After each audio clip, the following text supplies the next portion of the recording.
Hey everyone, it's Wowous. We're here with a Hearthstone video, and today we're going to be talking about the top 10 legendaries that have been played since the start of Rise of Shadows. And so we're using a great website, hsreplay.net. It has a bunch of statistics and data about the cards that are being used. If you enjoy Hearthstone content, deck reviews, that sort of thing, definitely subscribe to my channel. We do a lot of Hearthstone, do a little bit of Heroes of the Storm. I'll probably be expanding to a couple other games in the near future, primarily play strategy and that sort of thing.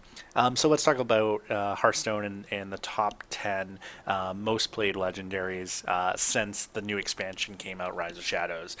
So we're going to start right off with number 10. Keeper, Staladris. So Keeper is obviously a very effective druid card. The ability to, as after you cast a choose one, add a copy of both choices to your hand. Great combo ability, great ability, if you're using any of the choose one cards. It's just an effective card. It's cheap at 2, 3. You can combo it very easily with almost anything that's a choose one. I think all of the choose ones are below 8. So, just a very effective druid card. One of the better legendaries from this new expansion, probably one of the best class-based ones, and we'll talk a little bit more about that as we go through these. But there isn't a ton from Rise of Shadows that's been super effective in terms of usage. There's definitely a few cards that have great win rates, but in terms of usage, Keeper is seeing a lot of use, especially in Druid decks right now. Let's move on to number 9. The ninth most played is Blastmaster Boom. Anybody that's played against or played with Bomb Warrior knows that this is basically the key to the deck, along with Dr. Boom, who we'll talk about in a little bit because he's seen even more play. But basically, the more bombs you get in the opponent's deck, the more 1/1 bomb boom bots this creates. So just a super effective legendary for that. It combos with all of those bomb cards that you see Bomb Warrior play, and that's why he's seeing a ton of play early on. That deck was pretty powerful, especially right off the bat. Number 8, Harrison Jones. Harrison Jones is seeing a lot of use. Why? Probably because it's a great counter to Bomb Warrior with with its weapons. You think about any of the decks with weapons, which is about half the classes have some sort of weapon that they can use. He's just he's not a terrible in terms of 5 mana, 5/4, but the ability to destroy a weapon makes him pretty effective. I personally don't play with him a lot. It has to be a very specific deck type, I think, for me to utilize Harrison. But I was lucky enough to get him in Legendary or Golden Legendary, apparently. So I guess I have him just kind of chilling there. But I don't really use him that often, to be honest. Let's move on to number 7. This is Edwin Van Cleef. I just posted a deck review yesterday of one of the rogue decks that really combos nicely with Edwin Van Cleef. But Edwin Van Cleef is a great neutral, kind of class-based legendary from the classic set. In terms of rogue legendaries, it doesn't get any better than this. If you don't have him, definitely craft him or pick him up. He's definitely worth having. His ability to combo is great. You combo him with preparation and coins and a bunch of lackeys, and you can end up with a 12/12, 14/14 card pretty easily. And not too deep into the game. So understandable that Van Cleef seeing a lot of play. He basically always sees a lot of play. He's been on this kind of list, I think, for a long time. We don't have the next one, but Archivist Elisana, her battle cry is discover 5 cards, replace your deck with 2 copies of each. Can be good depending on what you discover. It has a lot of uses when you think about it. Potentially early game, potentially late game. There's a handful of decks that make good use of this Archivist, and then there's definitely other cards that you can combo it with, that will make the battle cry more effective. But not a card that I'm playing with right now. But it's a fun card. It's got a lot of interesting outcomes that could happen. A little too RNG for me in general. So that puts us at number 5, I believe. So we'll go right to Captain Greenskin. He's a classic legendary. He gives your weapon +1/+1. obviously, we're seeing more weapons be used right now, and that's why we saw Harrison Jones earlier.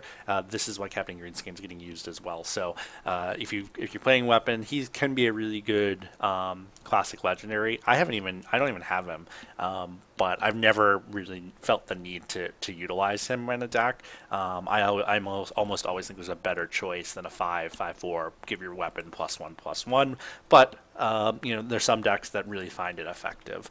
Moving on to number 4, not surprising at all, the Archmage Vargoth. He was free, so everyone got him that logged in. So of course he's seeing a lot of use, and he's actually pretty effective. I talked about it in one of my other videos.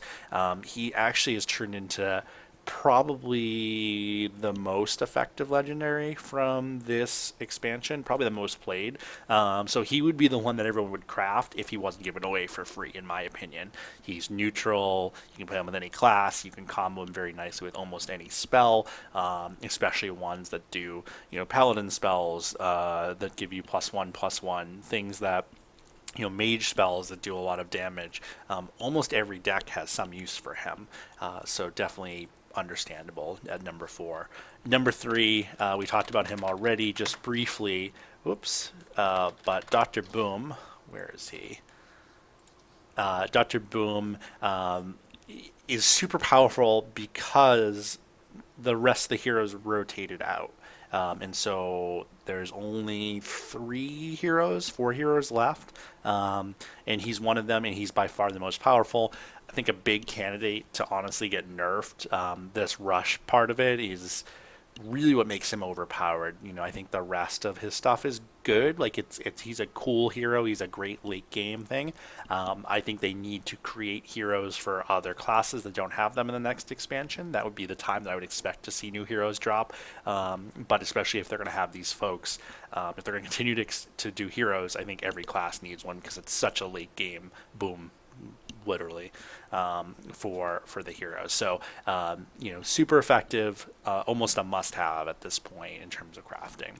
That's at number 3. At number 2, we have our good buddy Leroy Jenkins, probably the most played neutral legendary from the classic set. A must-have. He jumps right in there. He does damage. You're seeing a lot of aggro right now. He combos nicely with almost any deck. You can throw him in a hunter deck. You can throw him in a rogue deck. You can throw him in a mage deck. You can throw him basically in any deck, and he'll be effective. He's in the bomb warrior deck. Any of the top tier decks right now have Leroy Jenkins sitting there. So if you don't have him, craft him. You're going to need him, especially right now when the power is low. And I mentioned this in a video a week or 2 ago.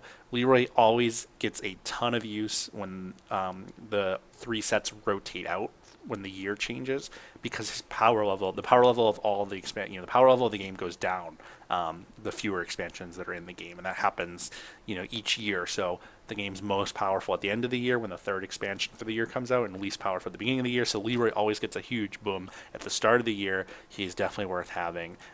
Craft him if you don't got him. And then number 1, not surprising at all, but this is like wildly number 1, like not even close. We've talked about him before, but Ziliax is the legendary in the game right now. He is used in 48.6% of decks. That's almost half, and it's not surprising because he's got a use for everything. He is a great late game play. He's a great early game play. He's great with any sort of mech combo, which there are a ton of popular mechs right now. He's got lifesteal, which means he's going to save your butt more often than not. He's got that divine shield, so you can do a lot with him, and he's basically a must own, a must play. If you don't have him, you absolutely have to craft him. He gets used all the time in almost every deck, and you even need him sometimes to combo your opponent's Ziliax. So definitely consider picking him up if you just got a handful of dust, or you're just starting out. You either want to get Leroy or Ziliax. I think they're the 2 most played. I think Ziliax is actually better, but he's going to rotate out at the end of the year. So you just have to make a decision about, do you want something that you can play with potentially forever?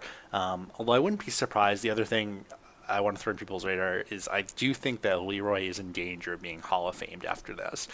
When you see a neutral, especially a neutral legendary from Classic that is seeing a ton of use, that's Sylvanas, that's some of the other legendaries that have gotten rotated out they're going to step in and do something about it. I wouldn't be surprised to see Ziliax potentially get nerfed or potentially get Hall of Famed in the middle of the year. He's getting so much use right now.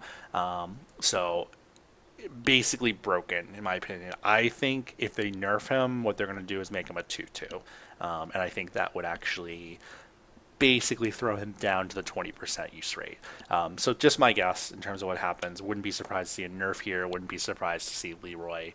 I think Ziliax, Leroy, and Dr. Boom are all in danger of being nerfed or Hall of Famed even in the middle of the year, especially with the percentage of decks that they're in right now. They're just too powerful.